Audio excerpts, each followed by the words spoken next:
Hello my dear student, welcome at Nimbus learning powered by engineers academy. So देखिए ध्यान से, आज की इस वीडियो में आपको बताने वाला हूं कि कुछ क्वेश्चन ऐसे एसएससी जेईई में पूछे गए हैं जिनमें बच्चों को डाउट है कि इनमें हम ऑब्जेक्शन फाइल कर सकते हैं या नहीं कर सकते हैं, या फिर ये कि जो ये क्वेश्चंस आए हैं इन क्वेश्चन के जो आंसर्स हैं एसएससी जेईई ने सही दिए या नहीं दिए हैं, इस पर मैं आज चर्चा करने वाला हूं। तो आपको मैं इस वीडियो में बहुत ही क्विक तरीके से बताने वाला हूं कि जो हमारे पास एक क्वेश्चन आया है जिसको काफी बच्चे पूछ रहे हैं, तो एक बार आप इसका आंसर देखें और समझें इस क्वेश्चन का क्या कहानी है।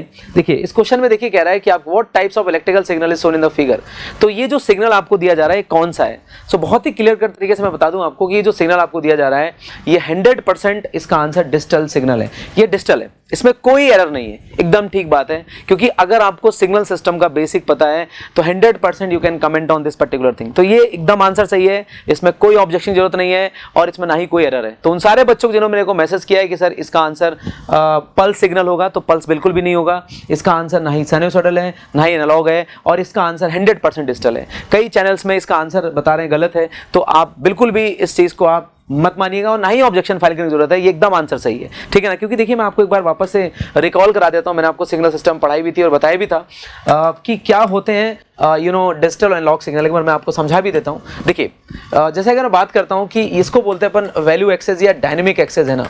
And this is I call basically the time axis. तो जब भी अगर मैं आपसे बात करता हूं कि कभी भी किसी सिग्नल को डिफाइन करना है कैसा सिग्नल है, तो अगर मैं कहीं ना कहीं टाइम एक्सेस के बेसिस पे आप डिफाइन करते हैं कि सिग्नल आपका कॉन्टिन्यूअस है या फिर आपका डिस्क्रीट है, ठीक है ना। लेकिन अगर बात करता हूं वैल्यू एक्सेस, तो यहां से डिफाइन होता है सिग्नल आपका एनालॉग है या फिर आपका डिजिटल है, ठीक है ना।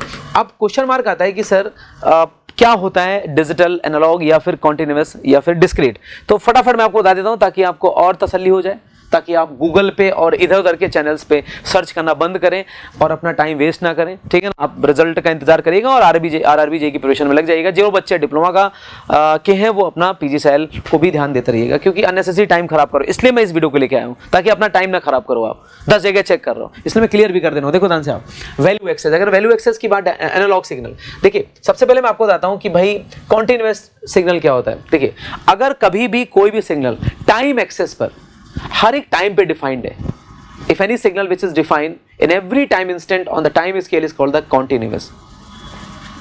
अगर कोई भी सिग्नल टाइम स्केल पर हर टाइम पे डिफाइन है तो this type of signal is known as what your continuous. देखो आप ये टाइम है, टाइम के हर पॉइंट पर इस पर कुछ ना कुछ वैल्यू है।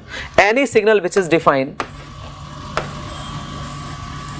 एवरी टाइम इंस्टेंट, देखो आप टाइम हर एक टाइम पर आपका सिग्नल दिखाई, these are the continuous signal. कुछ मेरी बात समझ में नहीं आ रही, ये कॉन्टिन्यूअस सिग्नल है। अब बात आती है सर डिस्क्रीट क्या होता है। अगर आपका सिग्नल टाइम एक्सेस पर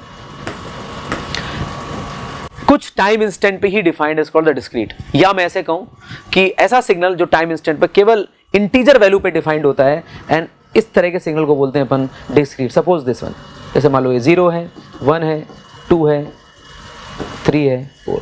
so this is basically I called the your discrete time signal like this। okay, this is discrete time signal। समझ आ रही। तो टाइम एक्सेस के बेसिस पे क्या डिफाइन करते हैं, डिस्क्रीट कौन सा है और कॉन्टिन्यूअस कौन सा है। अब बात आती है वैल्यू एक्सेस, डिजिटल एनालॉग क्या होता है। देखिए अगर आपके पास कोई भी सिग्नल वैल्यू एक्सेस पर हर एक वैल्यू पे डिफाइंड हो, मतलब वैल्यू एक्सेस पर कोई वैल्यू ले रहा हो, तो इस तरह के सिग्नल को बोलते हैं एनालॉग। जैसे कि देखो इसको अपन बोलते हैं कॉन्टिन्यूअस, क्योंकि टाइम के हर टाइम पे डिफाइंड है। साथ के साथ आप देख पा रहे हैं ये वैल्यू एक्सेस है, इसकी वैल्यू एक्सेस पर हर टाइम पे वैल्यू एक्सेस पर ये कोई वैल्यू ले रहा था। This is called the continuous analog. इसको अपन क्या बोलते हैं, कॉन्टिन्यूअस एनालॉग। देखिए ध्यान से आप, अगर कोई भी सिग्नल वैल्यू एक्सेस पर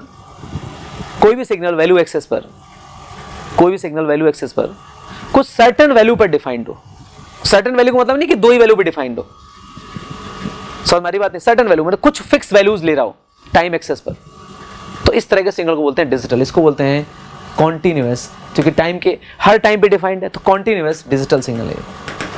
अब देखो ध्यान से, ये सिग्नल है क्या, ये कॉन्टिन्यूअस है क्योंकि टाइम हर टाइम डिफाइंड है, बट ये वैल्यू एक्सेस पे कुछ सर्टेन वैल्यू ले रहा है। देखो आप, जैसे मान लो सपोज ये 5 है, ये 10 है, फिर कुछ वैल्यू यहाँ चेंज करी, मान लो ये कुछ और हो गई, ये कुछ और। ऐसा नहीं कि हर टाइम पे डिफाइंड है। वापस से देखो ये रिपीट भी करने लगा, ऐसे हो सकता है वापस से रिपीट करना चालू कर दे। तो अगर वैल्यू एक्सेस पर सर्टन वैल्यू पर डिफाइंड है, कुछ वैल्यू पे डिफाइंड है, तो इस तरह के सिग्नल को बोलते हैं डिजिटल वैल्यू एक्सेस पर। तो ये कॉन्टिन्यूस, का पूरा नाम बोलेंगे तो कॉन्टिन्यूस डिजिटल सिग्नल है, पता है आपको, कॉन्टिन्यूस डिजिटल सिग्नल है ये, this is continuous digital signal, है ना। और इसी तरीके से अगर बात करें हम कि अगर वैल्यू एक्सेस पर हर एक सैंपल वैल्यूज ले रहा है तो we can call basically the analog discrete signal, analog discrete signal. अगर वैल्यू एक्सेस पर कुछ सर्टेन वैल्यू ले रहा है तो we can call digital discrete signal, digital discrete signal. तो मैं आप लोग क्लियर हो जाओ इस बात से, इसलिए मैं इसको यहां पर लेकर आया हूं, क्योंकि आप बहुत परेशान हो, मैं देखा व्हाट्सअप कर रहे हो, कहानियां कर रहे हो, बार बार आप इधर उधर पूछ रहे हो, तो एकदम क्लियर है इसका आंसर डिजिटल है और इसमें 1% कोई एरर नहीं है। पूरा अगर बोलें तो एक कॉन्टिन्यूस डिजिटल सिग्नल है। समझ गई मेरी बात आपकी नहीं? और यहाँ पर शायद आपको पूरी बात क्लियर हो गई है। तो डिस्क्रीट मतलब आपको क्लियर हो गया, कॉन्टिन्यूस क्लियर हो गया, वैल्यू एक्सेस क्लियर पे अगर सारी वैल्यूज ले रहा है तो भी आपका क्या होगा, कहीं ना कहीं एनालॉग। अगर कुछ सर्टेन वैल्यूज ले रहा है तो आपका क्या होगा, वो डिजिटल होगा। So answer of this particular question is what, digital. ठीक है ना। सर पल्स क्या होता है? देखिए आपको मैंने याद होगा किसी को, जब मैंने आपको बेसिक नॉलेज पढ़ाया था, तो पल्स का मतलब होता है जैसे कि अपन ए स्टेबल मल्टीवाइब्रेटर या सॉरी आपका मोनो स्टेबल मल्टीवाइब्रेटर जो अपन यूज करते हैं तो वहाँ पल्स जनरेट, ये पल्स है, देखो ये पल्स होती है। पल्स मतलब एक पल्स देना for a short period of time के लिए, है ना। तो इस तरह से पल्स सिग्नल बोल सकते हैं इसको आप, है ना। एनीवे, लेकिन ये सिग्नल अगर बात करें तो 100% डिजिटल है, इसमें 1% कोई डाउट नहीं है। एनीवे, अब मेरे पास नेक्स्ट आता है, ये भी क्वेश्चन में डाउट हो रहा है बच्चों को, इवन एक आध बच्चों ने यूट्यूब पे कमेंट भी किया है कि सर वो ट्रांजिस्टर वाले क्वेश्चन का क्या है। देखिए मैं आपको बता दूं, यहाँ पर आउटपुट रेजिस्टेंस की बात कर रहा है। तो देखिए आउटपुट रेजिस्टेंस की अगर बात करता हूँ तो जैसे आप सबको मैंने बता भी रखा है, जो हमारे पास कॉमन कलेक्टर होता है, कॉमन, ये भी आंसर एकदम सही है, इसमें भी कोई ऑब्जेक्शन जरूरत नहीं है, there is no objection, there is no error, but still बच्चे पूछ रहे हैं सर इसमें क्या करना चाहिए, तो इसमें भी कोई एरर नहीं है, ठीक है ना। और बिल्कुल सही क्वेश्चन है, बिल्कुल सही आंसर है। कॉमन एमिटर की बात करता हूँ, आपको पता होगा इसका आउटपुट रेजिस्टेंस क्या होता है, 1/HOE। कॉमन बेस का क्या होता है, 1 + HFE/HOE, अगर आपको याद हो। और इसका अगर आपको याद हो तो RS डैश + HI और 1 + HFE, ये मेरे पास आता है अगर आपको याद आ रहा हो तो देखिए ध्यान से, मेरे पास जो आउटपुट रेजिस्टेंस आता है कॉमन कलेक्टर का, सॉरी कॉमन कलेक्टर का ये लिखा हुआ है और कॉमन बेस का ये लिखा हुआ है और कॉमन एमिटर का लिखा हुआ है, ठीक है ना। So let me correct. तो कॉमन बेस का क्या है, 1 + HFE/HOE, आपको दिख रहा होगा HFE मतलब बीटा।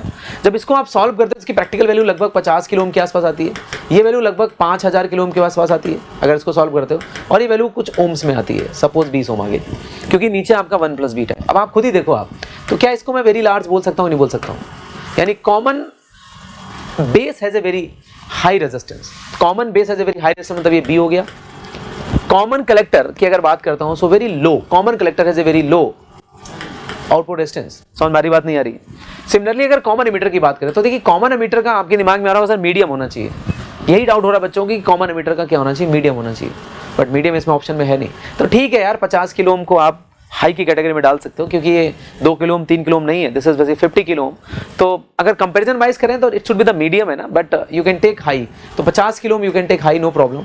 तो इसका अपन ऑप्शन क्या ले सकते हैं, अपन कहीं ना कहीं सी ले सकते हैं, ठीक है ना। तो देखिए आंसर एकदम सही है कि फर्स्ट का क्या हो गया आपका सी, और सेकंड का क्या हो गया आपका ए, और थर्ड का क्या हो गया आपका बी, बिल्कुल ठीक बात है। तो आपको ये फॉर्मूले भी याद होगा, मैंने लिखा भी रखे थे, पूरा चार्ट बनवाया था, एकदम क्लियर होगा आपको। तो कॉमन बेस का क्या होता है, RS डैश + HI/1 + HFE, और इसका क्या होता है 1 + HFE/HOE, और उसका क्या होता है 1/HOE। इनकी प्रैक्टिकल वैल्यूज भी मैंने आपके पास लिख दी है, तो आपका ये ऑप्शन जो है ये भी बिल्कुल ठीक है। तो तेरे जो नो ऑब्जेक्शन है ना, तो इन क्वेश्चन में कोई ऑब्जेक्शन नहीं है, इधर उधर से ताकना झांकना बंद करो आप, है ना। अननेसेसरी टेलीग्राम ग्रुप में या अननेसेसरी आप चैनल्स पर अपना टाइम खराब कर रहे हो, और ये आंसर बिल्कुल सही है, और यही आंसर कंसिडर करेगा SSC JB, उनको चेंज भी नहीं करेगा, इसलिए आप बिल्कुल, मैंने इसके पहले एक वीडियो बनाया था, वो जो क्वेश्चन मैंने आपको दिए हैं वो 100% ऑब्जेक्शनल है, उनको आप जरूर डालिएगा और उसको जरूर आप ऑब्जेक्शन लगाइएगा, आपको फुल मार्क्स मिलेंगे। So thank you so much. If you really like the video, please hit the like button, share the video, subscribe to our YouTube channel and press the bell icon for the latest updates. Thank you.